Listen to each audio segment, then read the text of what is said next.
James with NetNewsLedger. We're continuing our coverage of Via Rail, which is becoming an issue in the Thunder Bay Superior North race, as both Bruce Hyer and Conservative Frank Pullia are talking about rail. We've now got an interview with Bruce Hyer talking about his longtime efforts to bring Via Rail back to the North Shore. This is James with NetNewsLedger. You're going to want to stay tuned, Thunder Bay, to what we're going to want to share with you. We're with Bruce Hyer, who's the Green Party candidate, Thunder Bay Superior North. We're continuing our discussion on rail transportation. Bruce, rail has been something that you have had a passion for years. What do you think has to happen with Via Rail and Thunder Bay?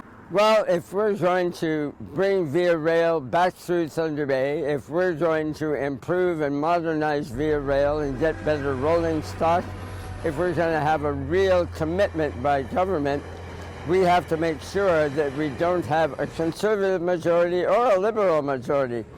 The conservatives and the liberals for decades have taken turns delivering a series of death by 1,000 cuts to Via Rail. Via Rail's almost gone. It's down to only 2 days a week, and we need to improve it. We need to save it. So it's looking like a liberal minority. I'm hopeful that a combination of NDP and Green MPs will hold the balance of power, and if I'm part of that scene, I will ensure that Justin Trudeau in his liberal minority restores and enhances Via Rail and brings it back through the North Shore and Thunder Bay. You have a plan that you had on your website, brucehyer.ca. What is that in Cole's Notes version for our viewers? Sure.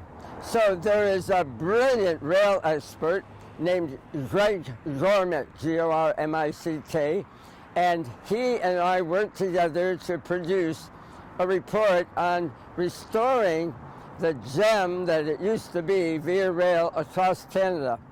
And Greg's report called it the wedding band of Confederation. It was what glued East Coast and West Coast together and created this confederation called Canada. So as we know, for environmental reasons, for affordable transportation reasons, we need to restore it here on the North Shore. It's got to happen. I'm hopeful that I will be reelected so that I can actually finish the job and make sure that Via Rail is accessible to everyone, coast to coast to coast, in a high-quality, affordable way.